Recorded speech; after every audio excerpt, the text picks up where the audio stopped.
Pessoal, hoje eu trouxe mais um cliente para contar aí a emoção, né, primeiramente da aprovação do Green Card pelo visto EB2 e, claro, para contar um pouco, né, do background profissional dele. O processo do Eli, eu já vou antecipar, nós tivemos aprovação sem necessidade de RFI, isso foi muito legal. Então, de cara, Eli, eu quero agradecer a tua presença nesse vídeo e pedir para que você, né, se apresente aí para o nosso público.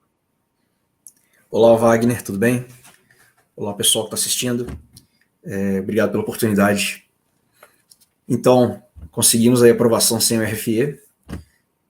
Se você quiser, eu posso contar um pouquinho da minha trajetória até chegar na D4U. O que você acha? Por favor, ótimo. O pessoal sempre gosta, Eli, eu já te antecipo de entender um pouco, porque você sabe, fica aquela pechazinha para conseguir um Green Card, né, por um pleito que usa uma conotação de, né, exceptional ability, habilidade excepcional, fica aquela pechazinha de que realmente poucos conseguem, e não, hoje a regra está muito flexível, você sabe, e é bom contar um pouco aí do teu currículo para o pessoal ter uma noção. Tá bom. Eu sou engenheiro mecânico aeronáutico, eu estudei na Universidade Federal de Minas Gerais, já tenho 17 anos de formado, né, eu trabalhei por 12 anos na empresa brasileira de aeronáutica, aí em São Paulo, São José dos Campos, mas assim, fiz mestrado também, fiz mestrado no ITA, né, que também fiz em São José dos Campos. Eu assim, ao longo da minha vida acadêmica e profissional, eu tentei assim sempre escolher as melhores instituições de ensino para estar estudando. Então, eu entrei no UFMG, depois tentei fazer um mestrado no ITA, fiz o mestrado, né? E assim, também procurei fazer estágios e trabalho sempre também em empresas com nome, né? Nome muito bom, para que o currículo ficasse sempre um currículo bem robusto, né? Exato, agrega muito isso. Agrega muito. E aí eu tenho esses 17 anos de experiência, 12 anos na empresa no Brasil, e assim, tem outras coisas que eu gostaria de comentar, mas eu sempre pensei, né, em ter uma carreira internacional, né? Eu não moro no Brasil hoje eu moro no Reino Unido.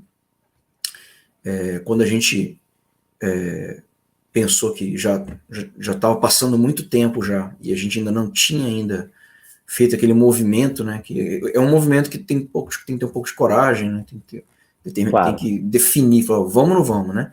E aí a gente fica assim, vamos, mas de repente ano que vem, né? E aí chegou uma hora que eu conheci com minha esposa e falei, olha, e aí? Se demorar muito, a gente vai ficar muito velho para poder ir, né? E aí a gente pegou e no caso, ela tem a cidadania europeia, e aí a gente acabou conseguindo uma oportunidade para vir para a Europa, né? Só que eu tenho uma relação com os Estados Unidos, que eu gostaria de comentar, claro, que sempre ficou na cabeça, né? E acho que isso que eu gostaria de comentar aqui. Lá durante o curso de engenharia mecânica, aeronáutica, existiu uma competição entre universidades do Brasil inteiro, chama SAI Aerodesign, e eu participei dessa competição pelo UFMG, né? E essa competição ela tem também nos Estados Unidos e recebe universidades do mundo inteiro. Só que para as universidades chegarem lá nos Estados Unidos, no meu caso foi na Flórida, foi em Orlando a competição, você precisaria conquistar uma das duas vagas no Campeonato Brasileiro, né? E aí os dos dois primeiros colocados vão para essa competição internacional, vamos dizer, nos Estados Unidos. E aí o que acontece? Eu lá novinho de tudo lá, né? A gente conseguiu, né? Ficamos em segundo lugar, conseguimos a vaga, isso no ano de 2003, e aí no ano de 2004 teve a competição lá nos Estados Unidos, e aí nós conseguimos também o segundo lugar, a gente foi vice-campeão mundial. Que bacana. Em Orlando, né, você comentou? Em Orlando. O lugar exato chamava D-Land, mas é considerado Orlando. Bacana. Isso. E aí, então tem essa premiação, né? E assim, não só a premiação, mas saiu em todos os jornais, e enfim, eu coletei tudo isso, sabe? E aí o que acontece? E aí, quando a gente esteve lá nos Estados Unidos, quando eu estive nos Estados Unidos, eu olhei e falei, nossa, gostei daqui, é um lugar bacana demais. E fiquei com aquilo na Plantou cabeça. aquela sementinha, né? Plantou a sementinha. E assim, para você ver que mesmo a gente vindo para a Europa, que é um lugar muito excepcional, mas ainda assim não preencheu como eu gostaria. Aquela sementinha ainda está lá plantada, está crescendo, germinando, crescendo. E eu ainda falei com minha esposa, olha, a gente veio para cá, que é muito bom, muito legal, não temos o que reclamar, mas ainda não é onde eu gostaria de estar. Não é, por algum motivo não é. Especialmente em relação ao clima, né? Especialmente, exatamente, a gente já conversou antes, né? Aqui, além do frio, eu sei que nos Estados Unidos também tem frio, né? Não é só aqui, mas aqui tem um clima muito chuvoso, um clima cinza, né? Céu nublado o ano inteiro, muito chuvoso o ano inteiro, então você fica muito preso dentro de casa, é um clima assim, é um clima que põe para baixo as pessoas, né? Claro, né? inevitavelmente. E assim, e o Reino Unido é muito conhecido por isso, na verdade. Todo mundo que vem para cá gosta do país, é um país organizado, um país muito bom de viver, mas ele é muito conhecido por isso, por as pessoas não gostarem e irem embora porque não gostaram do clima, né? E assim, a gente está aqui já quase 3 anos, pouco mais de 2 anos e meio, e a gente não curtiu o clima desde o primeiro ano, sabe? E aí Quanto tempo você não vê aquele dia de sol mesmo, Eli? A gente teve um dia de sol recente agora, mas eu vou te falar, teve sol até setembro do ano passado, nós estamos em junho hoje. Então teve até setembro do ano passado, deu uma esfriada. O primeiro sol que fez foi em maio desse ano, depois de setembro do ano passado. Então, assim, isso é uma coisa assim que eu falei com minha esposa, olha, tô numa empresa boa, tô bem empregado, carreira tá andando muito, muito bem, fui promovido e tal. Tá tudo muito, muito bem. Mas ainda não é bem isso que eu gostaria. Detalhezinho não é ali, isso. né? Olha o sol que a gente tem aqui, Eli. Olha Exatamente. o sol que a gente tem aqui. Agora 6h15 praticamente, né, da tarde, e a gente vai ter esse sol aqui. Enfim, a Flórida é um caso à parte, claro, você deve saber. Eu sei. Aqui nos Estados Unidos é um caso à parte. Mas para nós brasileiros é realmente a adaptação muito mais fácil aqui. Muito. Né? Eu imagino assim, eu não sei se eu vou conseguir morar na Flórida por questão de encontrar o trabalho que eu gostaria de encontrar, mas existem oportunidades na Flórida também, mas existem outras em outros estados também, e assim, se eu conseguisse morar na Flórida, eu ficaria muito realizado, com certeza. A adaptação seria muito rápida, seria um lugar muito bom para estar, né? Mas se por acaso não der para morar na Flórida, tem outros lugares que são bons também, que têm oportunidade de trabalho também. Claro. Mas seria um sonho poder ir para a Flórida. Seria um sonho muito grande. Sem dúvida. Então você falou do clima. Alguma outra particularidade além do clima que fez vocês pensarem naquele momento? Poxa, Inglaterra ainda não é, né, o que a gente quer? Tem uma outra particularidade que é a distância. Aqui a gente é longe e as passagens são caras, e a própria moeda, né, a libra é muito cara. Então, assim, a gente não recebe visitas de ninguém, simplesmente. E, assim, os Estados Unidos, no caso, a Flórida, bem mais perto, não, tem voo direto eu sou de Belo Horizonte, tem voo direto de Belo Horizonte de Confins para Fort Lauderdale, se não me engano, pela Azul. Então, assim, é um voo de 8 horas, né? E assim, não é tão caro, e lá com certeza poderíamos receber visitas e visitar também, né? Depois que nós viemos para cá, a gente tem um pouco de azar, né? A gente veio para cá e logo depois veio o Covid, né?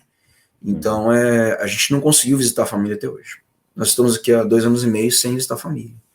E a família também não tem conseguido visitar vocês, né? Não consegue visitar a gente também. Então assim, então assim, além daquela sementinha plantada lá em 2003, lá em 2004, né? Mas além disso, a gente percebeu que ter uma carreira internacional, mas inviabilizar o encontrar os parentes, os amigos, para sempre, assim, tipo, dificultar muito, é uma coisa que pesou muito. A gente veio sem saber como que a gente ia se sentir, mas aí chegando aqui a gente percebeu que é pesado demais, assim, a gente não tem suporte de ninguém, não tem amigos aqui, não é difícil fazer, né, amigo? E aí a gente sente falta. Eu tenho certeza que nos Estados Unidos, além de ter outros brasileiros, né, que a gente possa tentar, de repente, não só americanos, mas a gente pode tentar fazer amizades também com brasileiros. Na Flórida, inclusive, tem bastante. mas a gente pode também visitar a família e receber visitas. Tenho certeza disso. E aqui é uma coisa que não é difícil aqui, infelizmente. Sem dúvida. Você me contou um pouco agora desse seu background e dessa tua experiência com a Inglaterra. Me conta um pouco agora, né, qual foi o momento, né, e como é que aconteceu ali a descoberta para o EB2NW. Exato, exatamente. Então, quando a gente veio para cá, a gente definiu uma carreira internacional, procuramos oportunidades, tanto nos Estados Unidos quanto na Europa. A gente viu que estava assim, bem tranquilo de ir para a Europa, ainda mais minha esposa com a cidadania europeia e tudo mais. A gente veio, no caso, vimos para a Inglaterra, porque é um país de língua inglesa, na engenharia a língua, enfim, a gente já falava inglês e tudo, a adaptação foi com relação à comunicação foi tranquilo. Mas aí, quando bateu aquela vontade, assim, de realmente tentar ir para os Estados Unidos, aí veio aquela pergunta, assim, a vontade nós temos, nós já sabemos que temos. Agora, como, né? Como faremos, né? Exato. Qual caminho vamos utilizar? Qual caminho, exato. Tipo assim, eu sei onde eu quero estar, mas como fazer para chegar lá, né? E aí, nessa hora, eu comecei a procurar vídeos no YouTube, ver tudo que tinha, pesquisar tudo que tinha, né? E aí, então, essa é uma parte muito importante.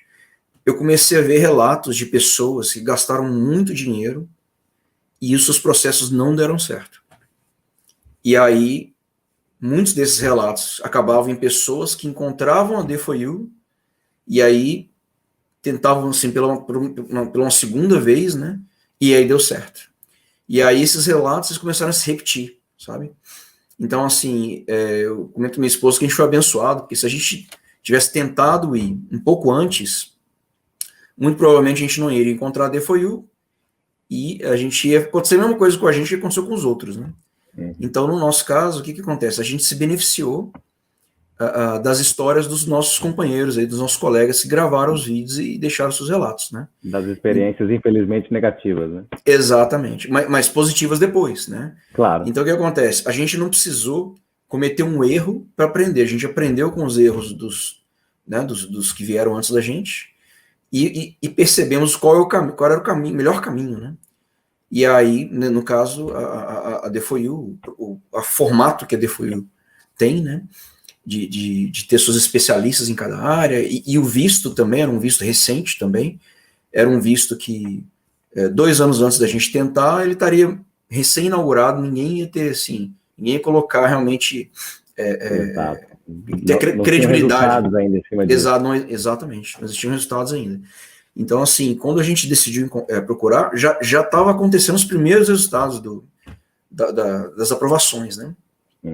Então, casou as duas coisas. Casou, assim, encontrar um escritório que fosse confiável, e aí isso a gente conseguiu encontrar a D4U baseado em erros, que assim, não vou dizer erros, mas em experiências ruins. Experiências ruins que as pessoas tiveram com outros profissionais, e que isso não se repetiu quando chegaram na D4U, certo? E além disso, o visto, mas aí que tá. Aí tem a questão do visto também, né? Será que eu me encaixo no visto ou não? Então tem isso também. Já encontrei o escritório que eu gostaria. Dúvida, né? Mas e o visto? Então aí eu comecei a pesquisar sobre o visto.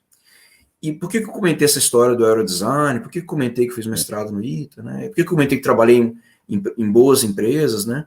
Enfim. Ou seja, o que eu estou querendo te dizer com isso? Que eu montei ao longo do tempo, eu montei um currículo robusto e que eu nem sabia, na verdade, que aquilo poderia me ajudar de alguma maneira. Eu sempre imaginei que era sempre importante tentar manter um currículo de alto nível, né? Mas eu não sabia em que momento que aquilo ia fazer uma diferença na minha vida, mas... Foi tão útil, né?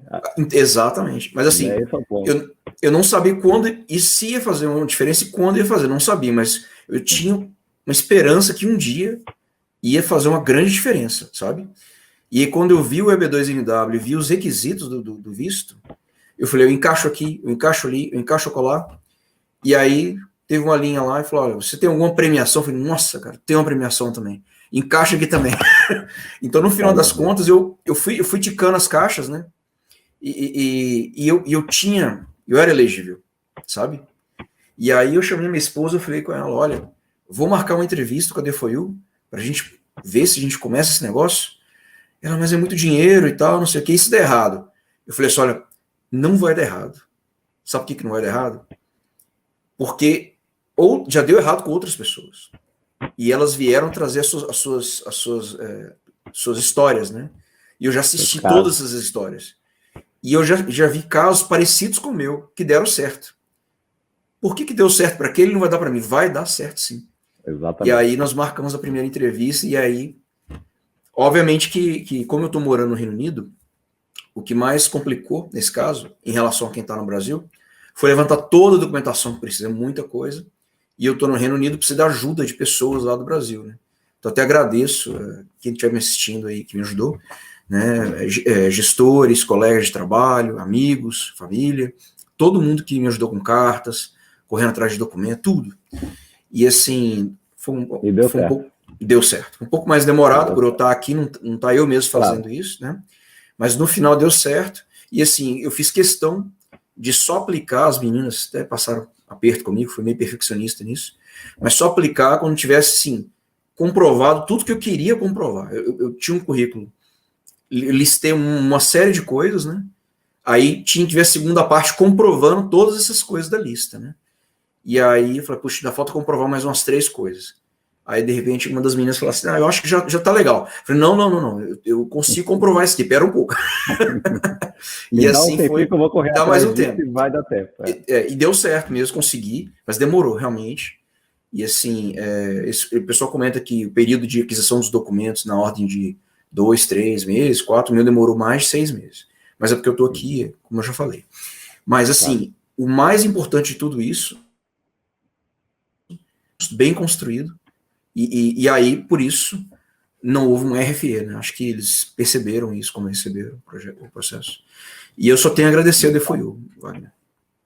Poxa, a gente que agradece a confiança no nosso trabalho ali. Realmente tem um currículo muito bom. É claro que nós temos diversos resultados de currículos muito mais enxutos, né? Hoje existe aí uma flexibilidade, um caminho, né, para muitos profissionais, muitas vezes só com bacharelado, sem uma pós-graduação.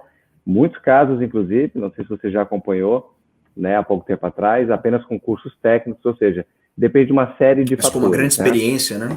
Exato. Mercado, uma coisa vai compensando a outra. De repente, você só tem um bacharel ou um curso técnico, mas você tem uma experiência muito vaga ou muito ampla, perdão, ou a tua área é uma área realmente né, de um déficit enorme aqui, ou seja, é um equilíbrio, não é um lado nem outro. Por isso que é importante, a gente sempre gosta de frisar isso aqui nos vídeos, não fique na dúvida. A DFOIU, inclusive, não cobra para fazer análise curricular, né? A análise é de elegibilidade, aliás. Envie o teu currículo para a DFOIU, nosso departamento jurídico irá avaliar. Exatamente. E muitas vezes a pessoa é elegível e está ali achando que não é, ou seja, é importante tentar. O Eli está aqui contando a história dele. Exatamente. Com dezenas de outros clientes que nós já trouxemos aqui para poder dar o seu próprio depoimento.